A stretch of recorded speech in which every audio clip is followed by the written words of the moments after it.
At Thanksgiving, my family presented me with a scrapbook filled with every mistake, missed goal, and embarrassment I ever had. My father said, "Maybe now you'll see why you'll never belong here." I stayed silent, but now they're the ones begging me to fix what they've broken. But I'm done waiting. I read it. I'm Clara. I'm 38, and I've spent most of my adult life trying to quietly build a life away from my family. I've never been one to air dirty laundry, but after what happened last Thanksgiving and everything that's followed, I need to get this off my chest. My family has always been complicated. The kind of complicated where family means obligation, hierarchy, and power plays, not love or support. My parents, Gerald and Margot, have a custom cabinetry business they've been running for almost 40 years. It's well known in our state, and they're obsessed with legacy. My two older siblings, Danica and Theo, have always been the golden kids. Danica works at a big law firm, carries herself like she's royalty, and thrives on control. Theo is a vice principal, the voice of reason in the family, though his patience only extends as far as the spotlight shines on him. And then there's me, the one who could have done better, the disappointment, the odd one out. That's what I grew up hearing, at least. Growing up, I never really fit into their world. While they built cabinets and climbed corporate ladders, I was the one doodling in notebooks, drawn to art and creativity. I didn't rebel, but I also didn't follow their script. It was made clear that I was always falling short in their eyes, and no matter what I achieved outside their business, it was never enough.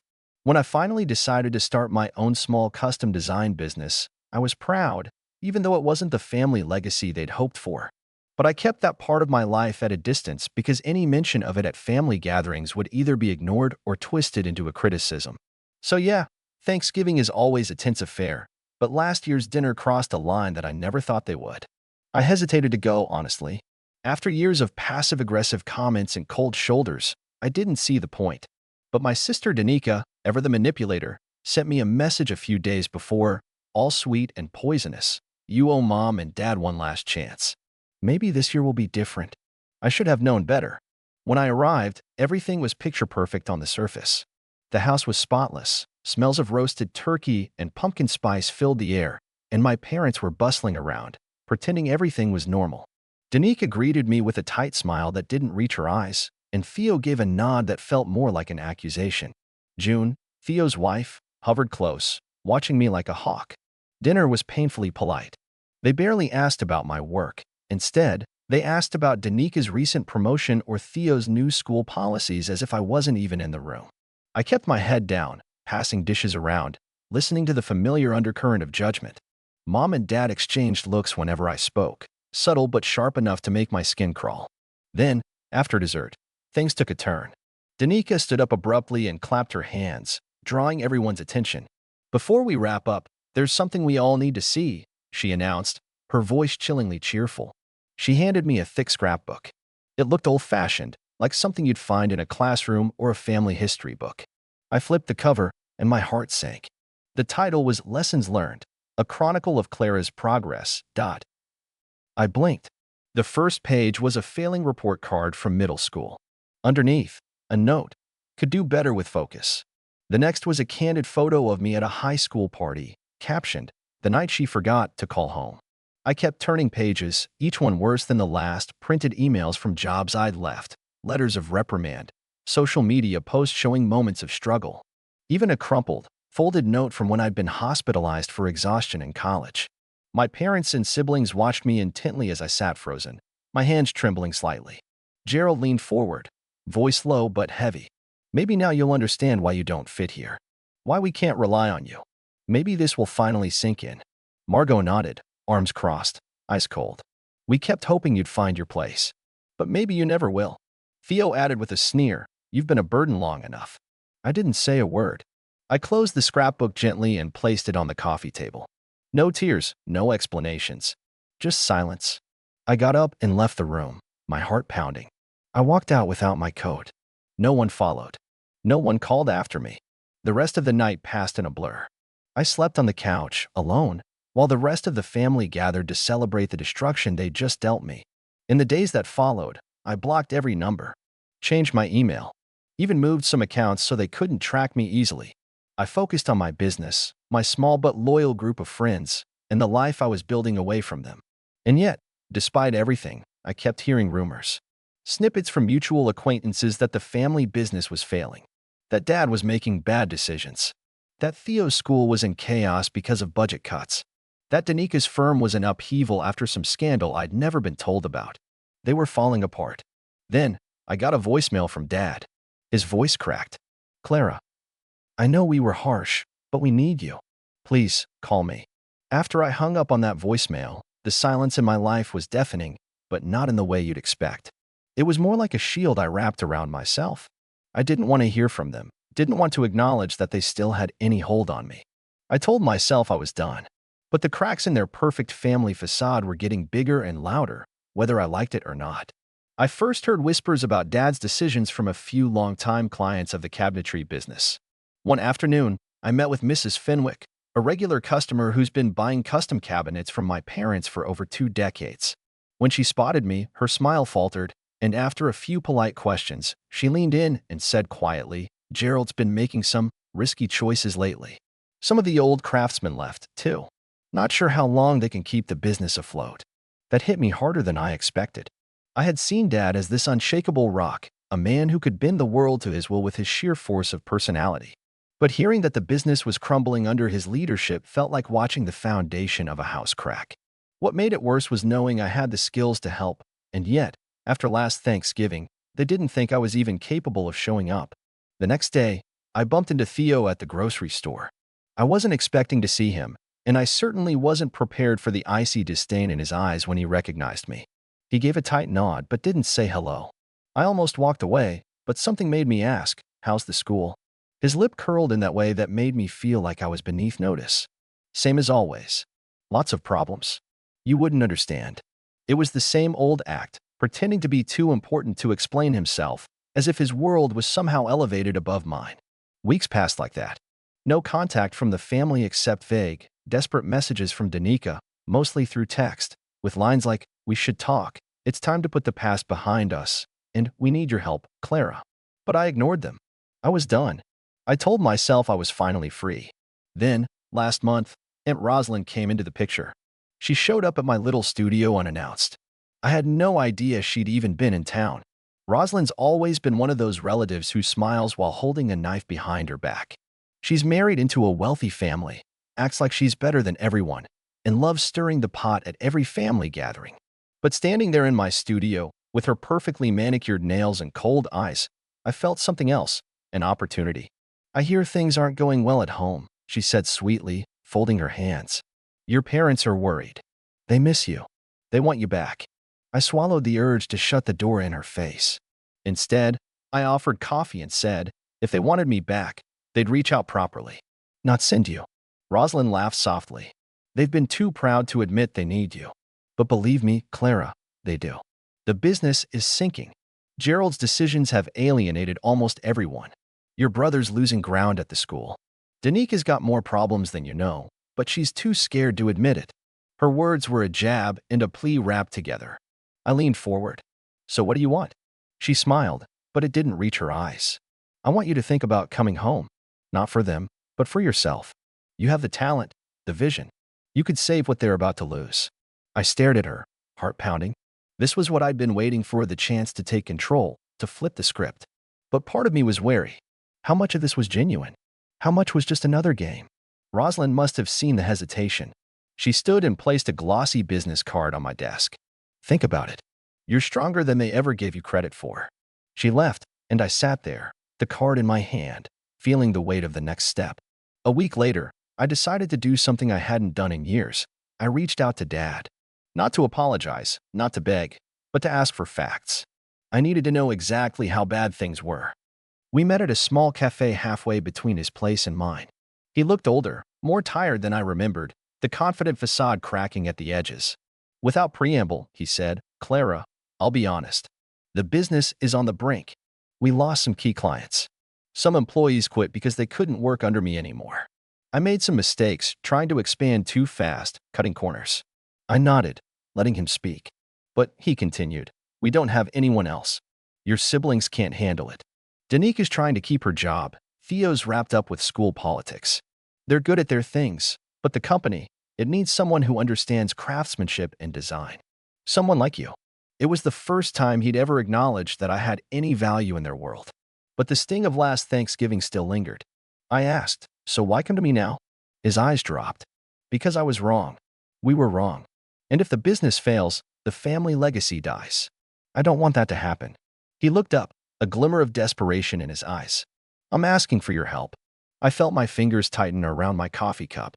I wanted to say no, to walk away forever. But part of me saw a path, not for them, but for me, to finally prove I belong on my own terms. Since then, I've been digging into the company's records, talking to some employees who reached out quietly, and learning just how tangled the mess is. Dad's management wasn't just poor, it was reckless.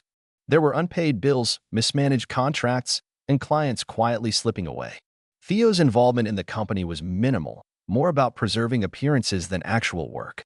Danica has been nowhere to be found. She's busy hiding from some internal investigation at her firm, according to whispers in the family grapevine. Despite the chaos, the employees who stayed are loyal to the craft, not the family. They want the business to survive, but only if real changes happen.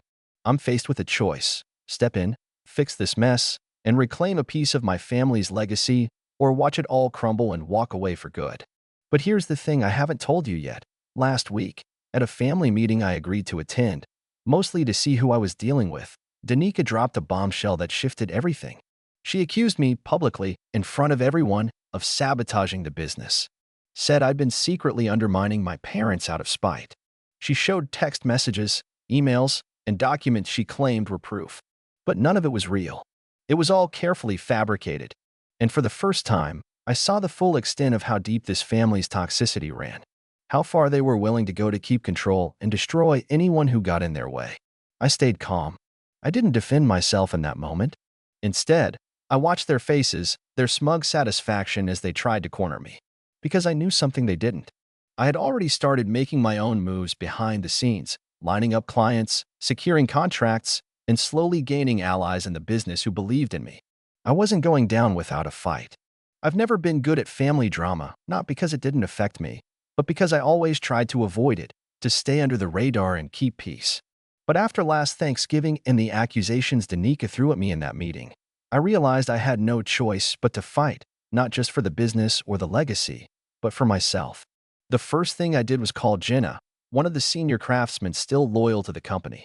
She'd been one of Dad's first hires back in the day, quiet but fiercely proud of the work they did. "Jenna, I need to know everything," I said on the phone. Her voice was cautious. "Clara, you're walking into a hornet's nest. Things have been bad for months. After your dad's expansion plan failed, a lot of the best people left. The younger guys that stayed are scared of Danica. She's got this iron grip, but all she wants is to sell the company and wash her hands of it." I felt my chest tighten. That sounded worse than I thought. "What about you? Are you still with the company?" I asked. She hesitated. "I'm still here, but just barely. Honestly, we're all hoping someone like you could step in and bring some sanity. But if Danica catches wind of it, well, you know how she is." I thanked her and hung up, my mind racing. Over the next few days, I quietly met with a handful of employees, each confirming the same story. The company was bleeding clients, the staff was fractured, and Danica was pushing hard to sell off assets before the whole thing collapsed. Gerald was too stubborn and prideful to admit defeat, but his heart wasn't in it anymore. What made it worse was the lies Danica was spreading about me. She'd painted me as the villain, the reckless sibling out to sabotage the family business, the failure who wanted to destroy everything Dad built out of spite. That lie had started to spread, making some of the more impressionable employees wary of me. I had to fix that too, so I decided to be transparent. I sent an email to the entire staff, outlining my vision for the company, not to take over immediately, but to work with everyone to rebuild what was broken. I acknowledged the mistakes, admitted I wasn't perfect, and promised to listen. It was a gamble, but it started to shift the mood. Slowly, people began to reach out, cautiously offering support. But the real challenge was dealing with the family. At the next family meeting, which Danica insisted we all attend, the tension was thicker than ever. We gathered in the old conference room at the business headquarters. The polished wood table gleamed under the harsh fluorescent lights. Gerald sat at the head, looking older and more fragile than I remembered, like the weight of decades was finally settling on his shoulders. Danica was already seated, arms folded, eyes sharp as knives. Theo and June were there, too, both silently judging me. When I walked in, The room went cold. Danica didn't waste time. "We're here because the business is in crisis," she began, her voice cold and clipped. "And it's clear that Clara has been undermining us from the start." I kept my voice steady. "That's not true. I've been trying to help, but you're pushing everyone away." Gerald sighed and rubbed his temples. "Enough. We need a solution, not more accusations." Danica snapped back. "The solution is to sell. It's the only way to save what little value remains." Theo chimed in. "Selling might be necessary, but it shouldn't come at the cost of family pride." The pride line was a recurring theme in their conversations, more important to them than the actual health of the company or the people who work there. I spoke up. "What about rebuilding? We have loyal staff, skilled craftsmen. We just need to stop the bleeding and refocus on quality." Danica scoffed. "Rebuilding? You mean throwing good money after bad? You don't even work here, Clara. You don't understand what's at stake." That hit a nerve. "I don't work there yet," I said calmly, "because you and the others made it impossible for me to be part of this family or business. But I'm willing to try, if you let me." There was a long silence. Then Dad said quietly, "Maybe it's time to give you a chance." But Danica immediately shot that down. "No. If we let her in, she'll tear us apart from the inside." Theo gave me a glare that said, "You're the problem." I realized then that the battle wasn't just about the business. It was about control, about who got to write the story of this family. In the days that followed, the conflict escalated in subtle but unmistakable ways. Danica started a campaign behind the scenes to discredit me. She called longtime clients and painted me as unstable and unreliable. She whispered to staff that I was only there to ruin the family's hard work. Gerald, caught between loyalty to his children and pride, wavered. Some days, he'd call me for advice. Other days, he'd dismiss my calls. Theo stayed distant, siding with Danica more often than not. June openly avoided me, and once I caught her glaring at me during a meeting as if I were an intruder. And then there was Aunt Rosalind, who kept appearing in unexpected places, offering help, but always with an edge of something else. I never quite trusted her, but she became my reluctant ally, giving me inside information and nudging me toward opportunities one wouldn't have seen. The family dinners became battlegrounds. Conversations were laced with barbs disguised as questions. At one dinner, Margot leaned in, voice dripping with false concern. "Clara, don't you think you're biting off more than you can chew? Maybe you should focus on your own business." I met her gaze steadily. "This is my business now, too, whether you like it or not." Danica rolled her eyes. "You'll ruin everything if you try." I said nothing, but inside, I was burning with determination. Meanwhile, I started working with the loyal staff to stabilize operations. I negotiated with suppliers, reached out to former clients, and redesigned some product lines to be more competitive. Slowly, I was seeing progress. But every step forward felt like a battle against invisible forces pulling me back. One day, Jenna came to me after a late meeting. "Clara, I want you to know, no matter what they say, we believe in you. You're the only chance this place has." Her words felt like a lifeline. But just as I was gaining momentum, Danica pulled her biggest move yet. She called an emergency shareholders meeting, with the goal of forcing Dad to sell the company immediately. The meeting was brutal. Danica laid out a plan to liquidate assets, cut jobs, and close locations. She framed it as saving the family's legacy, but it was clear she wanted control and cash. Gerald was torn, visibly shaken. Theo sided with Danica, and even June seemed relieved at the prospect of an end to the chaos. When it was my turn, I stood up and made my case. "I understand the concerns," I said, "but selling now means losing everything that generations built. We can turn this around. I'm ready to lead a new chapter, but I need your trust." Danica sneered. "Trust? After everything you've done to sabotage us?" That line hit like a slap. The meeting ended in a stalemate. But it was clear Danica wasn't going to back down. I knew then that this fight was bigger than business. It was about who had the power to define the family's future and who would be erased.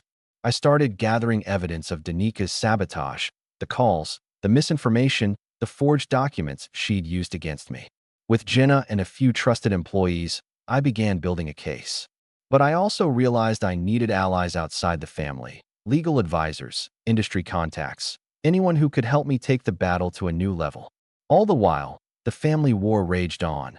Whispers, threats, and attempts to isolate me. Yet, despite it all, I refused to back down. Because after years of being told I didn't belong, I was finally ready to prove them wrong. And just when I thought things couldn't get worse, Danica did something that shocked me to my core.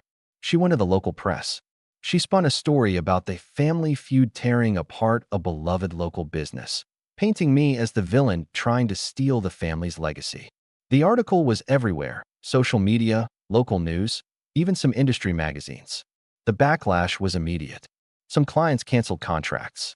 Employees hesitated. My reputation, painstakingly built, was under attack. I felt the walls closing in. But this time, I wasn't alone. The press hit was like a bomb detonating in the quiet of what little peace I'd managed to carve out. That article wasn't just a smear. It was a full-blown character assassination aimed to isolate me, make me look unstable and unfit to be part of the family business or even the family itself. I could feel it immediately.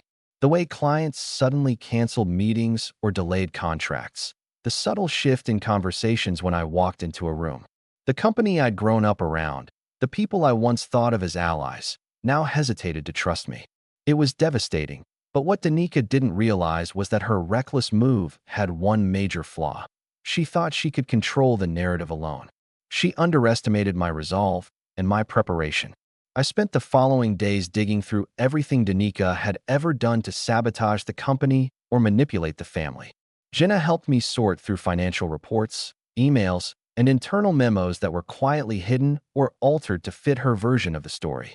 There were forged signatures, misreported expenses, secret deals with rival companies, and a few bribes to key staff to turn against me. One email in particular stood out. It was from Danica to one of the major clients, promising discounts and incentives in exchange for terminating contracts with the company's manufacturing plant. It was blatant sabotage designed to cripple the business just to force Dad's hand into selling. I printed everything and made copies. But I knew the direct confrontation wouldn't work yet. The family had a tendency to circle the wagons and protect their own, no matter how deep their betrayal ran. So I decided to take a more subtle approach, an indirect revenge, starting with the people they thought were loyal, then working my way up. The first target was Theo, my brother who sat quietly on the sidelines but always sided with Danica when it counted. Theo was the company's financial officer, but he had his own agenda. He was desperate to prove himself to Dad and Danica, desperate for their approval. Yet, his arrogance blinded him to the fact that Danica's greed was steering the whole family toward disaster. I reached out to an old friend of mine, someone with experience in financial audits. We arranged a quiet review of the company's ledgers and accounts. Nothing official yet, just a thorough examination. The results were staggering. Hidden accounts, misappropriated funds, and unreported debts that Theo hadn't caught, or hadn't wanted to catch. I sat down with Theo privately one evening, calm and collected. "The numbers don't add up," I said, sliding a folder across the table. "Someone's been cooking the books." He looked up, startled but defensive. "Are you accusing me?" "Not yet," I said. "But someone's responsible for the discrepancies. And if we don't fix it, the company will collapse before we get a chance to save it." Theo's eyes narrowed. "What's your game, Clara?" "No game," I replied. "Just the truth. You need to decide where you stand, loyalty to family or loyalty to the company." He didn't answer. Instead, he stormed out, slamming the door behind him. Meanwhile, I turned my attention to June, the sister who always wore a smile but hid daggers behind her eyes. June managed public relations, and her work had been quietly undermining me from day one.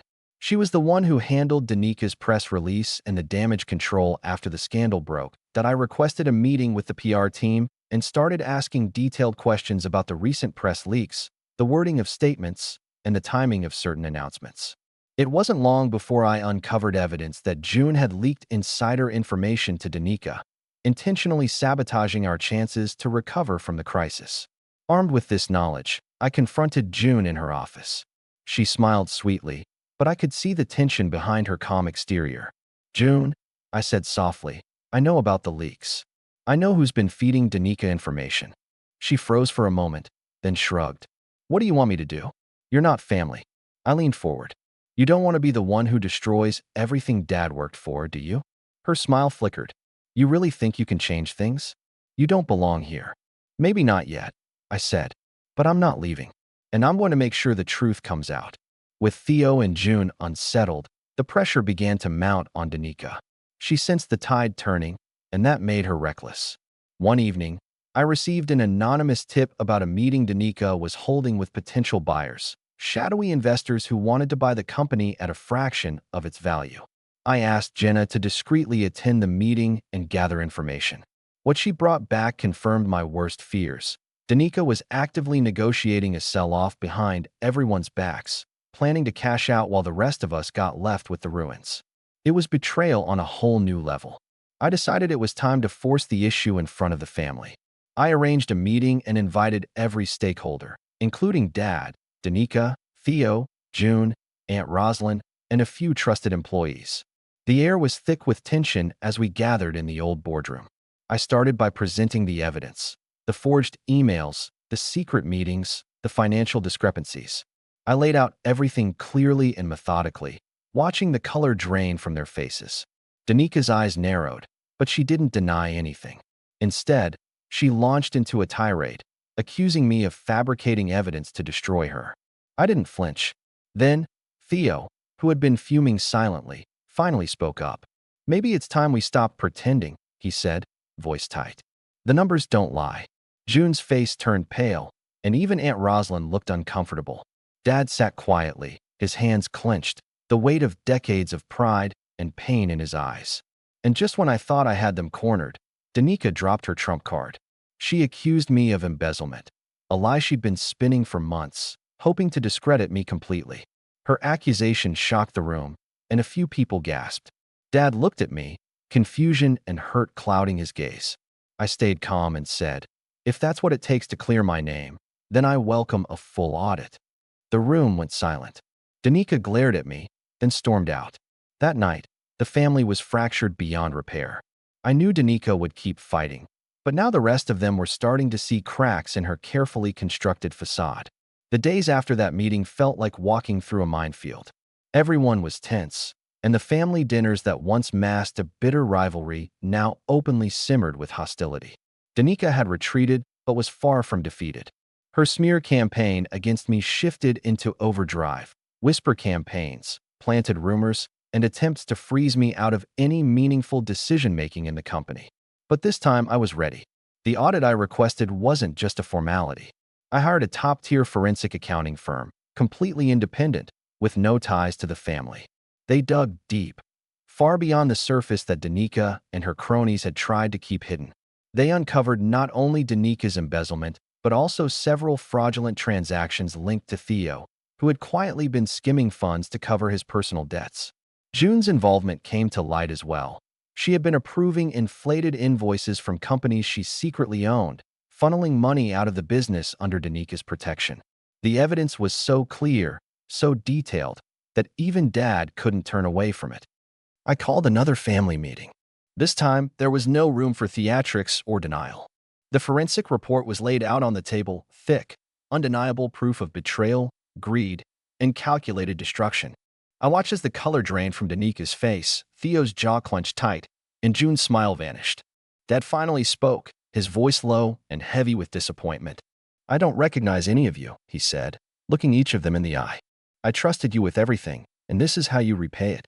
Danica tried to plead her case, twisting the facts, accusing me of stirring trouble, but it fell on deaf ears. Even Aunt Rosalind, who had always been Danica's biggest supporter, couldn't defend the mountain of evidence against her niece. Dad made his decision.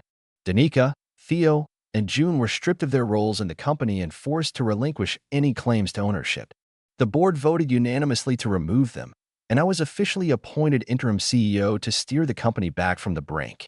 But the damage they'd done was deeper than just numbers and contracts. Family ties were shattered beyond repair. Dad stopped speaking to Danica, and while he never fully trusted me, he begrudgingly recognized that I was the only one left who truly cared about saving what he built. The others, Danica, Theo, and June, vanished from my life and the company. They refused to face the consequences and instead tried to rebuild their own lives elsewhere. But without the family name or fortune backing them, they floundered. As for me, the road wasn't easy. Repairing the company meant rebuilding trust with clients, employees, and the community. There were setbacks, doubts, and moments when the weight of betrayal almost crushed me. But every time I thought of that scrapbook, the one filled with every failure and humiliation my family used against me, I found fuel to keep pushing forward. I wasn't the broken child they tried to erase. I was the one who survived their cruelty and came back stronger. The best part? Now, when Danica or her allies reach out, usually in desperate attempts to salvage what's left or beg for a job, I don't answer. They wanted me gone, invisible, powerless. Instead, I'm the one holding the reins. I'm done waiting for their approval or forgiveness. They lost their chance the moment they decided to destroy me. So yes, my family tried to bury me under shame and sabotage, but I grew roots strong enough to break through their lies. And today, I stand not just as the company's leader, but as the undeniable proof that their cruelty never defined me. So, Reddit, am I the a-hole here? Did I go too far with how I handled my family? Or was I justified in standing my ground and exposing their lies? I know some might say families should stick together no matter what, but when they're actively trying to destroy you, where do you draw the line? I'm curious to hear your thoughts. Have you ever dealt with toxic family members who turned on you like this? How did you handle it? Would you have done anything differently? Looking forward to hearing your opinions. If you enjoyed this intense family drama and revenge story, don't forget to like and subscribe for more stories like this one.